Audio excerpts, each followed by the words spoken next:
सकट चौथ के दिन भगवान गणेश और सकट माता की विशेष पूजा की जाती है। इस पर्व से जुड़ी एक अनोखी परंपरा भी है, जिसे अक्सर लोग गलत समझ लेते हैं। दरअसल इस दिन बकरे की वास्तविक बलि नहीं, बल्कि प्रतीकात्मक बलि दी जाती है।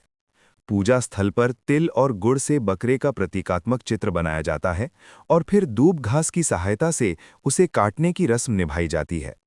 ये परंपरा इस बात का प्रतीक है कि अब हिंसा के स्थान पर श्रद्धा और प्रतीक के माध्यम से पूजा की जाती है। सकट चौथ का महत्व। सनातन धर्म में सकट चौथ का विशेष धार्मिक महत्व है। इस दिन भगवान गणेश और माता सकट की विधिवत पूजा का विधान बताया गया है। सकट चौथ को तिलकुटा चौथ, संकटी चौथ, संकष्टी चतुर्थी और माही चौथ भी कहा जाता है। इस वर्ष सकट चौथ 6 जनवरी 2026 मंगलवार को मनाई जाएगी।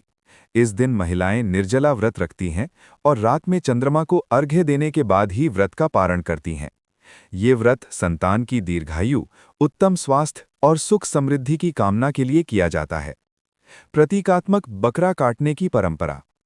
प्राचीन काल में संकटों से मुक्ति पाने के लिए पशु बलि की परंपरा प्रचलित थी, लेकिन समय के साथ इस प्रथा का पतन हो गया और उसकी जगह तिल व गुड़ से बने प्रतीकात्मक बकरे की बलि का विधान शुरू हुआ। दूब घास को तलवार का रूप मानकर बकरे की गर्दन काटने की ये क्रिया ये दर्शाती है कि भक्त अपने कष्ट, अहंकार और नकारात्मकता का त्याग कर रहा है।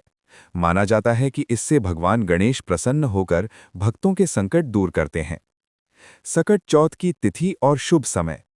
हिंदू पंचांग के अनुसार माघ मास के कृष्ण पक्ष की चतुर्थी तिथि 6 जनवरी को सुबह 8:01 पर शुरू होगी और 7 जनवरी को सुबह 6:52 पर समाप्त होगी।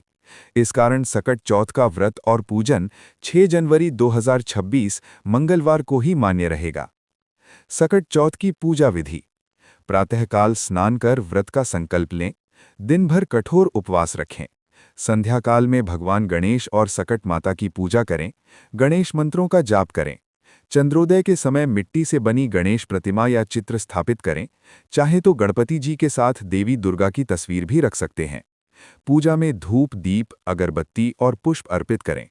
केले, नारियल, मोदक तथा गुड़ तिल से बने मोदक का भोग विशेष रूप से शुभ माना जाता है। इसके बाद गणेश जी की कथा सुनें, आरती करें और सुख समृद्धि की कामना करें। चंद्रमा की पूजा और व्रत पारण। संध्या के समय चंद्रमा को जल अर्घ्य, फूल, अक्षत और चंदन अर्पित करें। इसके बाद प्रसाद परिवारजनों में बांटें और व्रत का पारण करें। इस दिन दान पुण्य का भी विशेष महत्व है। तिल, गुड़, गर्म कपड़े, भोजन सामग्री या सामर्थ्यानुसार धन का दान अवश्य करें।